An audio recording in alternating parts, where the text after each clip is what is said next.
സഭയിൽ വരുമ്പോൾ ചില കാര്യം വെളിപ്പെടുത്തണം, വേണ്ടേ? ഞാൻ വെളിപ്പെടുത്തിയിട്ടുണ്ട്.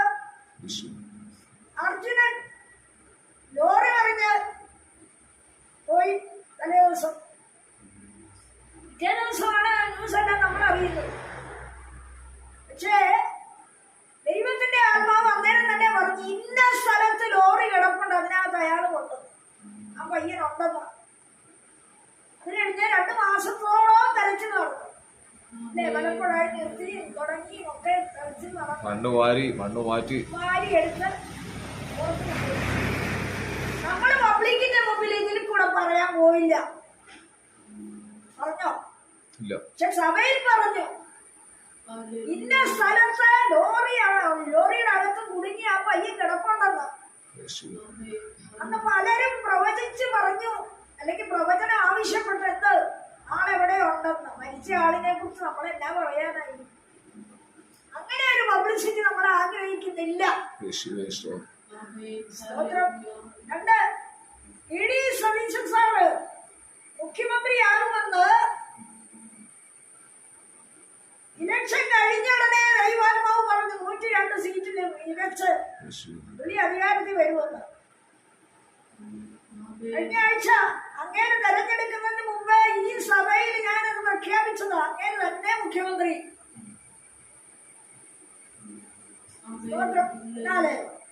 ഞങ്ങൾ പബ്ലിസിറ്റിക്ക് വേണ്ടി അത് ഇട്ടില്ല.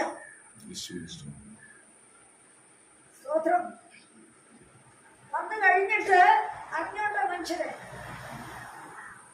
നമ്മുടെ ഈ മാധ്യമം നമ്മുടെ പബ്ലിസിറ്റിക്ക് വേണ്ടി അല്ല നമ്മൾ ഉപയോഗിക്കുന്നത്. പിന്നെയോ കർത്താവിന്റെ നാമം എങ്ങനെയെങ്കിലും ഉയരണം. ഒരു പ്രവാചകനോ പ്രവാചകനോടോ നാമമല്ല ഉയരേണ്ടത്.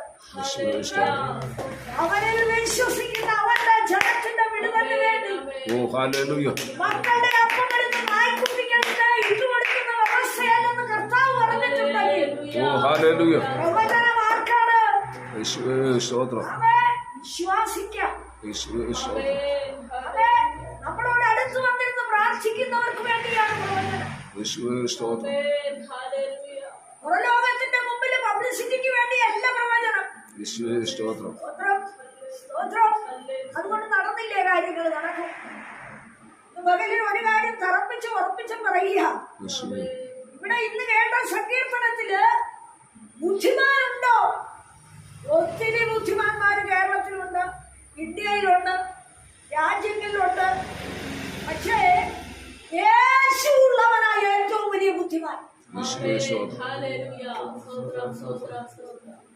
അവിടെ എഴുതിയിരിക്കുന്ന വാക്യങ്ങളിൽ ഒത്തിരി കാര്യം പറയുന്നുണ്ട്. എന്താ?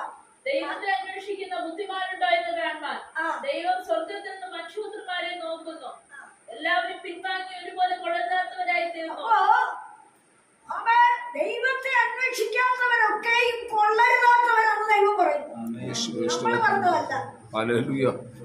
ദൈവത്തിന് മുൻസ്ഥാനം കൊടുക്കാതെ, ദൈവത്തിൽ വിശ്വാസമില്ലാതെ, ദൈവനാമത്തിൽ ഒരു നന്മയും ചെയ്യാതെ മാറി നിൽക്കുന്നവരെല്ലാം കൊള്ളരുതാത്തവരെന്നാ ദൈവം പറഞ്ഞിരിക്കുന്നത്. വലിയ വലിയ സഭകൾ ആർക്കും ഒന്നും കൊടുക്കരുത്.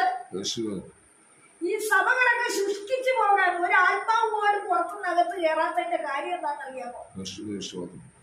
സ്തോത്രം.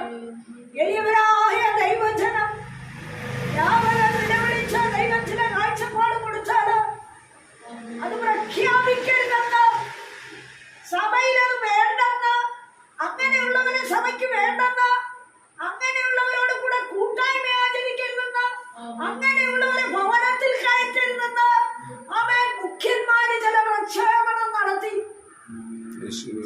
പരിശുദ്ധാത്മാവിനെ വിലങ്ങ് തടിയാക്കി നിർത്തി. അതോടെ സഭയില് പുതിയ സൃഷ്ടി ഒന്നുമില്ലാതായി.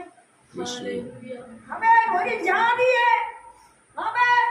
ദൈവം അവനെ സന്ദർശിക്കുന്നത് അവനിലെ കുറവ് വെളിപ്പെടുത്തുന്ന, അവനിൽ വരാനിരിക്കുന്ന വിഷയങ്ങളെ വെളിപ്പെടുത്തി കൊടുത്ത് അവനെ ദൈവസന്നിധിയിൽ കൊണ്ടുവരുവാൻ ചില എളിയവരായ ദരിദ്രരായ വിശ്വാസ സഹിഷ്ണുതയുള്ള തീയിൽ ചുറ്റെടുത്ത ചില വിശ്വാസികളെ ദൈവം ഉപയോഗിക്കും. ഞങ്ങളുടെ വീട്ടിൽ ആദ്യം കയറി വന്ന ഒരു ഹിന്ദു കുടുംബമുണ്ട്. രാത്രി മണ്ണെണ്ണ വിളക്ക് കത്തിച്ച് 2 പിഞ്ചു കുഞ്ഞുങ്ങളെ ഉറക്കി കിടത്തിക്കൊണ്ട് മണ്ണെണ്ണ വിളക്കും കത്തിച്ച് അവൻ ചെറിയൊരു കുടിലിന്റെ മുകളിൽ ഒരു പലക തറച്ചതിൽ വെച്ചിട്ട് കുഞ്ഞുങ്ങളറിയാതെ കയറുമെടുത്ത് ആത്മഹത്യ ചെയ്യുവാൻ പോയ കുടുംബമാ. മാതാപിതാക്കൾ ജാതി. എന്നാൽ പിറ്റേ ദിവസം അവിടെ ബന്ധു തന്നെ കണ്ടുപിടിച്ച് അവരെ കൂട്ടിക്കൊണ്ട് പിറ്റേ ദിവസം വീട്ടിൽ വരിക, പ്രാർത്ഥനയ്ക്ക് കൊണ്ടുവരിക. സ്തോത്രം. എന്നാൽ ദൈവത്തിന്റെ ആത്മാവ് ഒറ്റ കാര്യമേ ചോദിച്ചുള്ളൂ. നീ ഇന്നലെ രാത്രി കയറുമെടുത്ത് നിന്റെ ആത്മാവിനെ, നിന്റെ ജീവനെ കളയുവാൻ, നീ ജീവിതത്തിൽ വിട്ടുപോകുവാൻ, ഈ ഭാരം എനിക്ക് വേണ്ട, ഈ രോഗം എനിക്ക് വേണ്ട, എന്റെ കുഞ്ഞുങ്ങളെ ഇനി ജീവിപ്പിക്കുവാൻ കഴിവില്ലെന്ന് പറഞ്ഞ് നീയും നിന്റെ കുടുംബവും പോയതല്ലേ?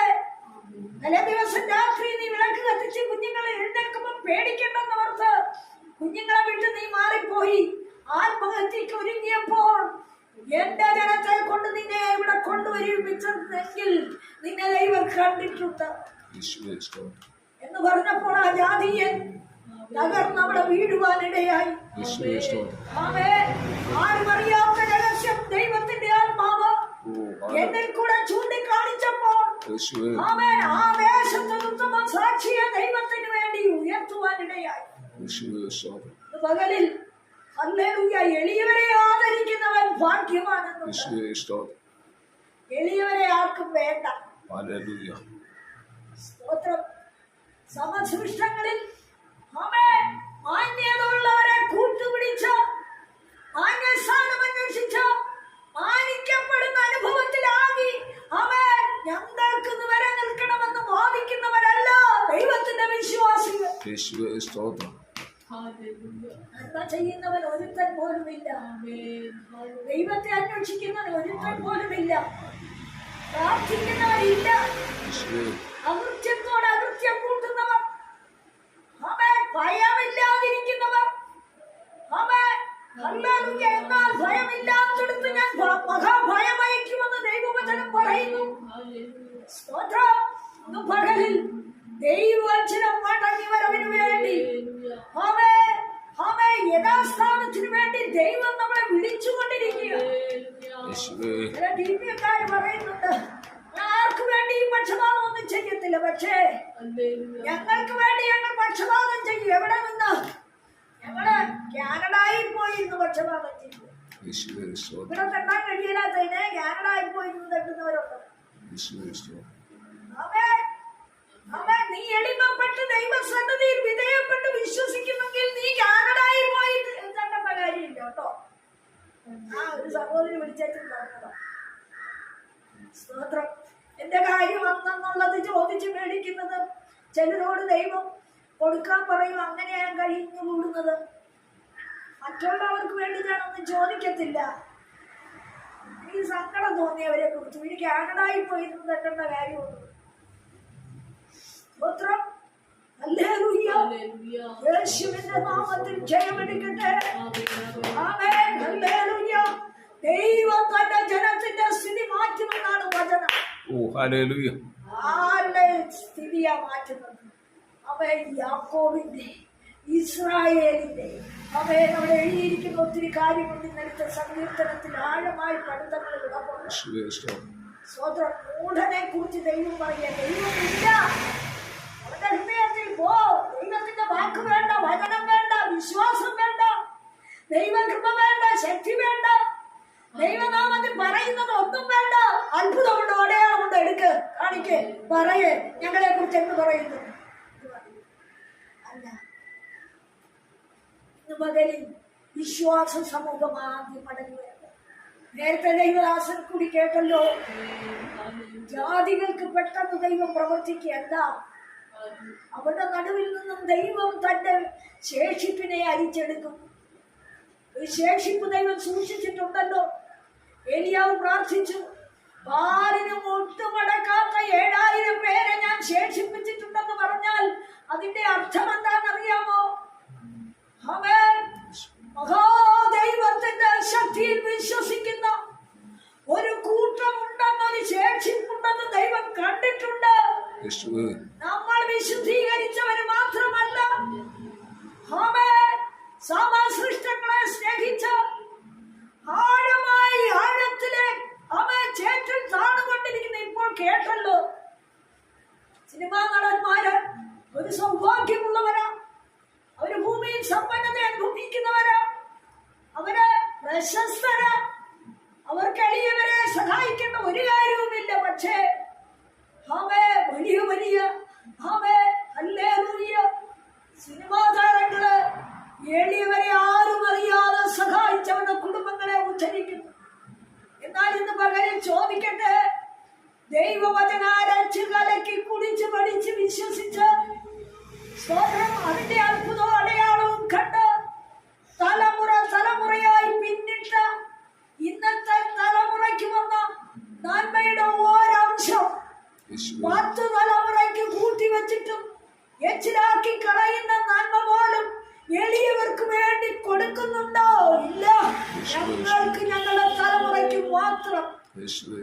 വിശ്വാസ സമൂഹമേ, ദൈവത്തിന്റെ നീതിയിലേക്ക് നിനക്ക് മടങ്ങി വരുവാൻ മനസ്സുണ്ടോ?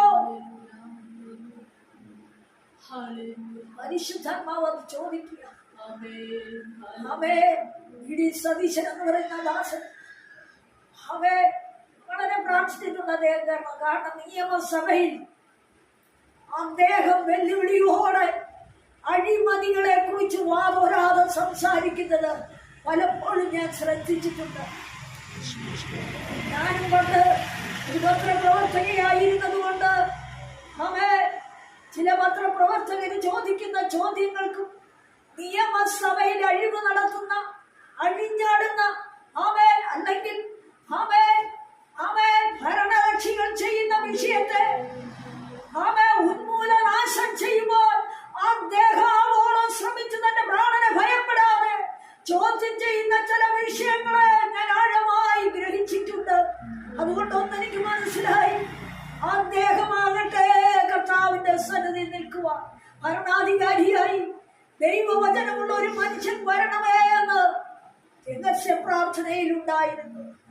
സംഭവിച്ചതിന് ശേഷമല്ല, സംഭവിക്കുന്നതിന് മുമ്പ് എന്റെ മനസ്സിലാ ഒരു ആഗ്രഹമുണ്ടായി. ഹല്ലേലൂയ. ഇന്ന് പകലിൽ എളിയവരെ ആദരിക്കുന്നവർ ഉയർന്നു വരട്ടെ. ദൈവനാമത്തിൽ ആശ്രയിക്കുന്നവർ ഉയർന്നു വരട്ടെ. എളിയവരെ സ്നേഹിക്കുന്നവർ ഉയർന്നു വരട്ടെ. എളിമത്തം കാണിക്കുന്നവർ